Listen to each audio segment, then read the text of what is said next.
Good morning and welcome to LNTV News, a live 30 minutes production of the television department here at the Liberia Broadcasting System, and I'm Amanda Yasia Saleh anchoring this March 6th edition of the program. These are the top stories we are following this morning. House of Representatives concurred with the Liberian Senate in passing the Homebird Resources Bill. National government challenged to engage Firestone Liberia to ensure payment to over 3,000 retirees. The president of the Liberia Chambers of Commerce, Wendell Ade, calls on government to be proactive and help structure a program of action to get Liberia's economy moving very strong. And away from home, Zimbabwe's existing U.S. sanctions since 2003 have been extended to 12 months. Let's take a short break to be right back.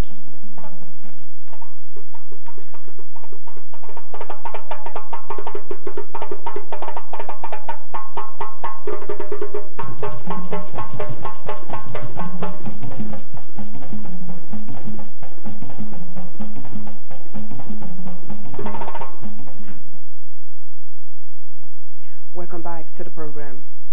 The House of Representatives has concurred with the Senate in the passage of the Homebird Resources Bill. The bill, entitled "An Act to Rectify the Mineral Development Between the Government of Liberia and Homebird Resources Incorporated," was recently submitted to the legislature by President George Weah. The agreement will be implemented in the southeastern gold field of Liberia with 25 years duration. Here's Representative Johnson Gweglo reading the motion for concurrence. Deputy Speaker, distinguished colleagues, having heard a communication from the Liberian Senate seeking the House's timely concurrence on the Senate engrossed Bill number 3, 2019, entitled "An Act to Rectify the Mineral Development Agreement between the Government of Liberia and Homebird Resources Incorporated," knowing that during the first session of the 54th legislature, the House passed on this act, and realizing that all the members who passed this act are still with us in this House, I move, Mr. Speaker, if I can get a second, that this bill be concurred with in its entirety, that the House concur the Senate on this bill in its entirety so that it can become law. Representative Johnson Gweglo. Mangibi County lawmaker Ava Jones is calling on national government to ensure Firestone Liberia pays retirement benefits to over 3,000 retirees. Firestone Liberia, the retirees should go to NASCOP instead of the company directly ensuring the retirement checks. At the same time, the retirees themselves say they want their monies from Firestone. Here is Representative Ava Jones calling for swift intervention into the matter. Should not sit and allow people going on a rampage or people paying their way to come as far as from let's say from Nema, Maryland or so forth, because let me say, Firestone has employed all over. Not only in Liberia, even outside of Liberia. So if those people pay their way to come in at the end of the day just to receive zero check, what you expect them to do? So I think, like I said, we should be proactive. If the law calls for the transfer of beneficiary or whatsoever to NASCOP, let us make the citizen to understand, or let us that this is the case, so that whatever come out, they will already be prepared for it. But if we sit there and don't do anything, communication leaving from our office to your office, asking you what they rely on, and you cannot do anything for me, I believe that's not the best way for us to move forward. I hope those relevant authorities will not only just sit and be calling this meeting now, they should go on ground and be able to interpret to the people. So the people, and even to Firestone, if the action of Firestone is right, they should be able to interpret to the people. If the action of Firestone is wrong, they should be able to tell Firestone that your action is wrong, reverse to status quo. I mean, that's my concept. Maigibe County Representative Ava Jones. The president of the Liberia Chambers of Commerce, Wendell Ade, has called on national government to work with the private sector to ensure that it is proactive and help structure a program of action to get Liberia's economy moving strong. He said, at least with such programs in place, it will help address some of the challenges facing the economy, especially with the foreign exchange crisis the country is faced with.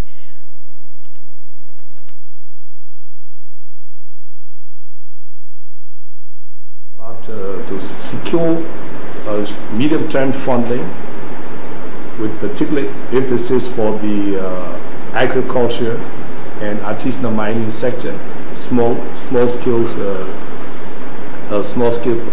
manufacturing, those kinds of things. Because if Liberia does not become proactive, all right, we might end up being net importers of everything that we use. Okay, we've signed up to international treaties, the WTO, the ECOWAS, the African Continental Trade Agreement. All of these, now we have free flow of trade between the countries. All right? And we have to comply. There are complying clauses in these international continental agreements, regional and continental agreements, even with the MRU. All right? So we have to become proactive. We need to sit at a table with government and structure a program of action, all right, to get our economy moving. At least minimum, let us be able to produce what we consume. At least minimum, so that we can address the foreign exchange crisis and all of these other things that's happening, and put our people to work. That is what we have been focusing on. That is what we have been focusing on since August 7th. We did the Made in Liberia. We sent about, I think, 15 persons to the States. We spent about $100,000. We facilitated, we worked with the Ministry of Commerce and the Ministry of Finance. We also participated to showcase products in Egypt.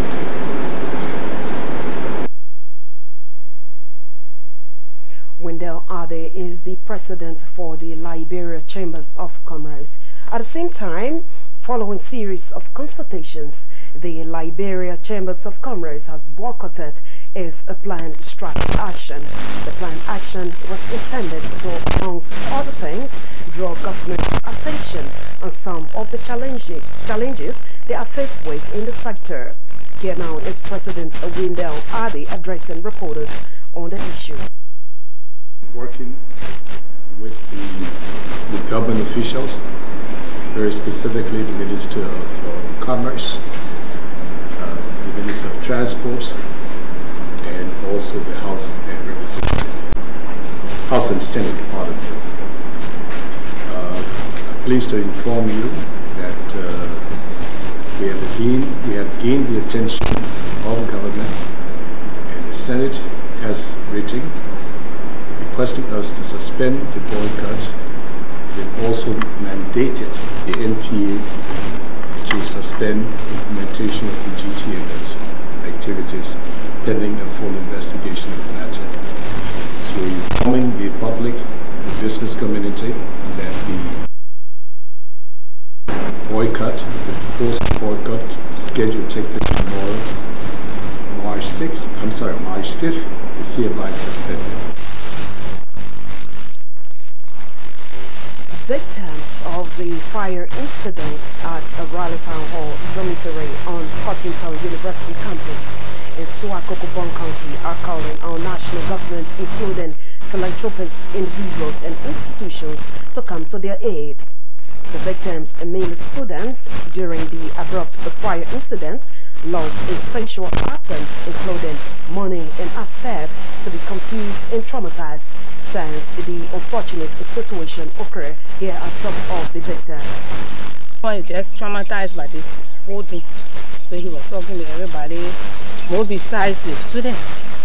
They were greatly affected. They had their phones, their computers, and a whole lot of things that they really needed for their studies. Everything got burned.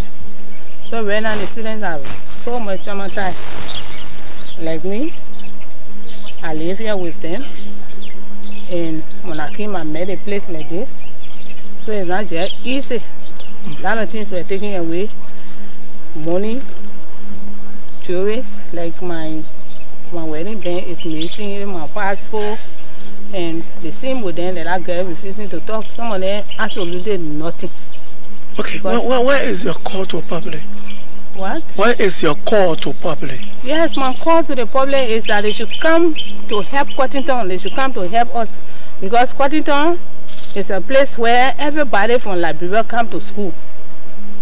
And this place, if it stay like this, the school will not, the children will not learn under this kind of environment. They don't have a place to stay. So I'm calling to the public and even the government of Liberia to come to the aid of Cottington. Basically, rally home. I was in Pangala again. I just saw the fire and people running everywhere. And I just found my stuff. So that's it. Okay, what is the next option? Right now I'm confused. I don't know what to say. Okay. I'll do. What you displayed? Earlier you heard Vede Flomo, a caretaker at that dormitory, and next was Tawon Flomo, a student of Cottington University. The Forestry Development Authority is said to be at the last leg of its National Forestry inventory process. The inventory, upon full completion, will inform Liberians on the remaining forest the country has, and to as well use it for setting up mechanism for the greenhouse gas emission, which is now being produced by industrialized countries. C. Mark Doyen is the head of the FDA. He has been explaining more to reporters about benefits the forest inventory has for the people upon final conclusion. We should begin the last leg of what we call our forest inventory. That forest inventory will tell us the amount of forest that we have remaining, what we refer to as forest core. That's one. And why is it important? It's important because we can use the forest as an offsetting mechanism for the greenhouse gas emission, that is being produced by industrialized country. So we are reaching to a place where we want to quantify, what we have here, basically in layman terms, oxygen, and so we then will start negotiating with the people out there to sell this thing. So the sale of a metric ton is $5 for 1 metric ton, for the layman understanding of the oxygen that the forest produce. So that's a big potential that will bring in millions and millions and millions of dollars. We started out already, but we're not going to allow people to buy to set the price. We have to reach at some point. We're not going to take $5. I think we started a discussion already with other nations that have forests, and we think we should start discussing at $7. That happens, you don't have to do commercial logging, you don't have to do anything. You have triple or 10 times or 20 times of what we're getting from commercial logging. You're going to have it at 5. Meanwhile, Mr. Doyen said they have received $1 million from the African Development Bank to build the capacity of local furniture manufacturers. The focus, amongst other things, is to help create jobs and empower local businesses in the country. See $1 million from the African Development Bank.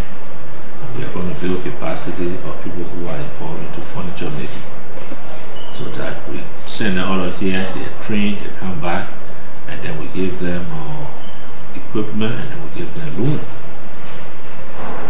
So we'll give them access to equipment, not necessarily one-to-one.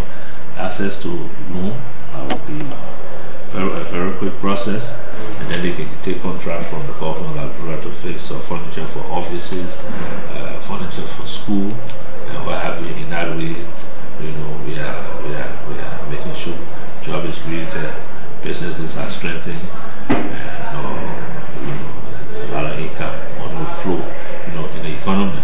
So this is in a nutshell. This is where we are, you know, trying to open our agro-tourism industry to bring more money, bring more jobs, and to showcase, you know, our beautiful landscape in this country. Forestry Development Authority boss C. Mark Doyen. Well, in case you're just joining us, this is a reminder that you are viewing LNTV News Live 30 minutes production of the television department. Here are the Liberia Broadcasting System, and these are the top stories we are following. House of Representatives concurred with the Liberian Senate in passing the Hummingbird Resources Bill. National government challenged to engage a fight in Liberia to ensure payment to over 3,000 retirees. The president of the Liberia Chambers of Commerce, Wendell Ade, calls on government to be proactive and help structure a program of action to get Liberia's economy moving stronger. And away from home, Zimbabwe's existing U.S. sanctions since 2003 have been extended to 12 months. Let's take a short break to be right back.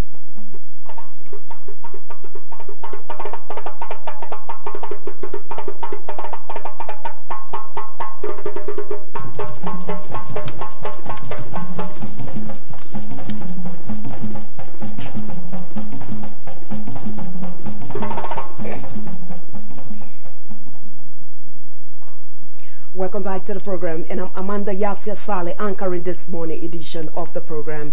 The Inspector General of the Ministry of Commerce and Industry, Josephine Davis, says many Liberians and Fulani businesses lack business registration.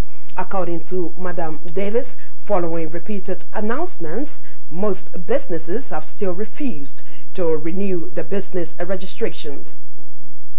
We started our announced inspection, and we discovered that a lot of Liberians were not in compliance when it comes to business registration.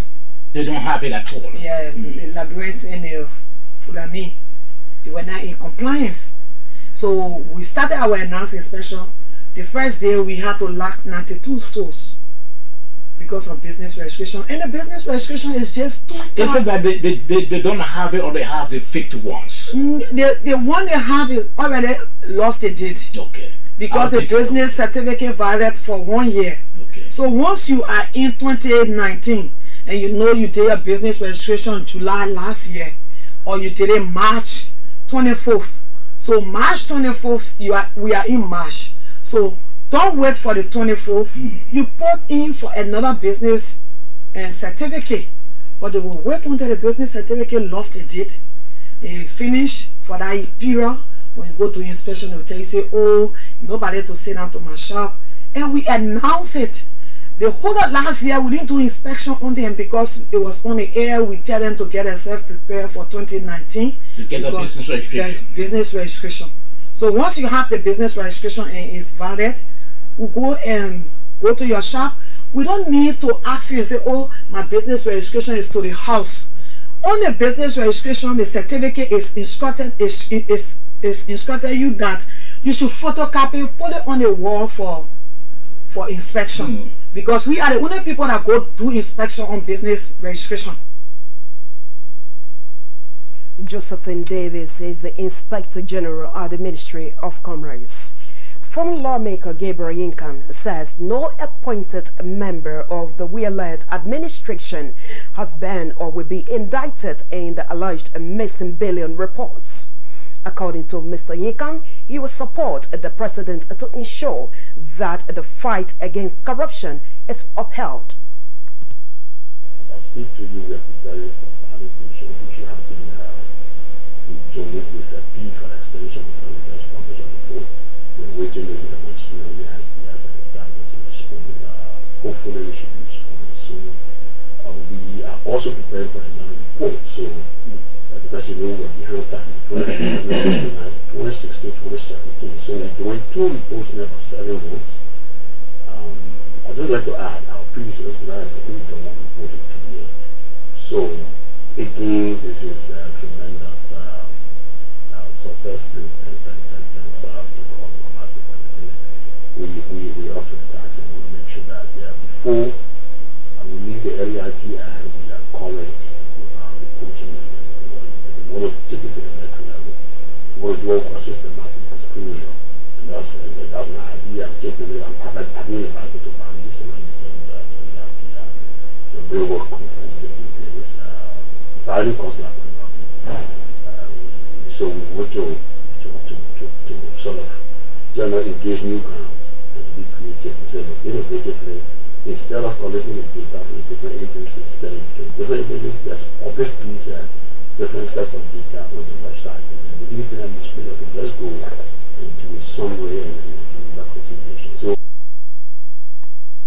Mr. Gabriel Yinkan, who is the head of the Liberia Extractive Industry Transparency Initiative, says following the release of the 2015-2016 report, they have requested an extension to be able to compile their 2016 and 17 reports.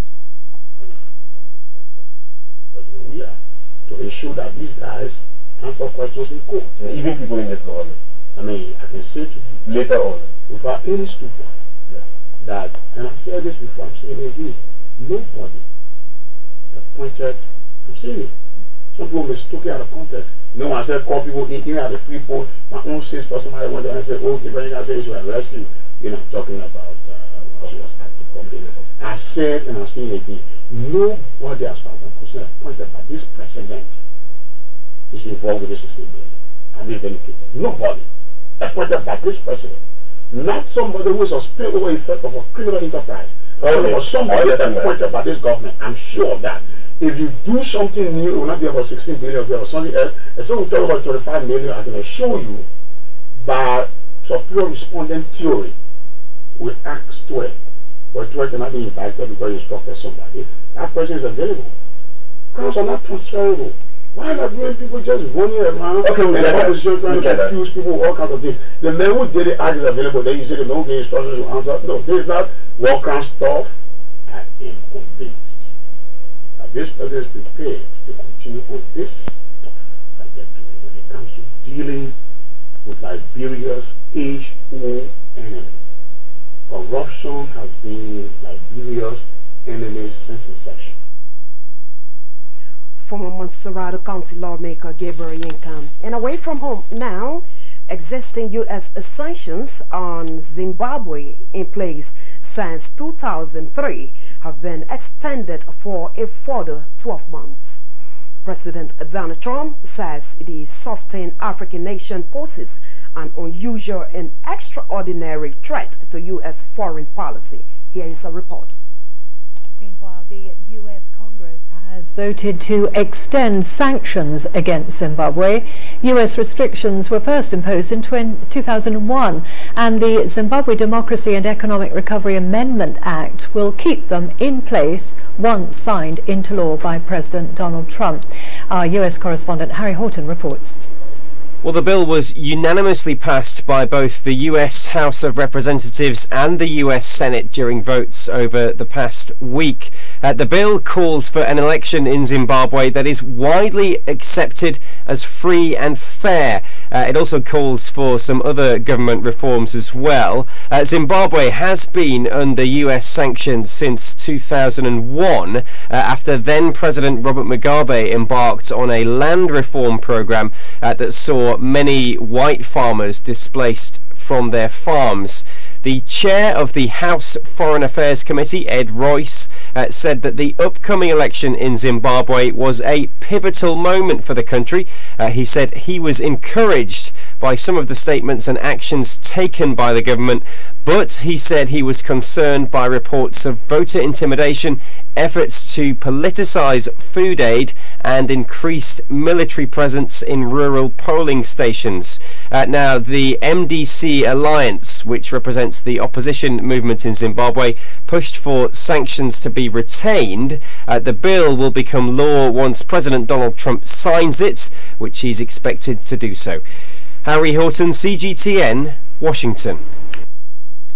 Courtesy to CGTN for that report. Well, thus I would like to wind the curtains down this morning presentation of LNTV News Live. But just before we leave you, these are the top stories we've been following this morning. House of Representatives concurred with the Liberian Senate and passing the Hummingbird Resources Bill. National government challenged to engage Firestone Liberia to ensure payment to over 3,000 retirees. The president of the Liberia Chambers of Commerce, Wendell Ade, calls on government to be proactive and help structure a program of action to get Liberia's economy moving very strong. And away from home, Zimbabwe's existing U.S. sanctions since 2003 have been extended to 12 months. Well, on behalf of the entire team here, my name is Amanda Yasia Saleh. Thank you so much for being with us. But please continue to be with us for more news and information. Don't go away.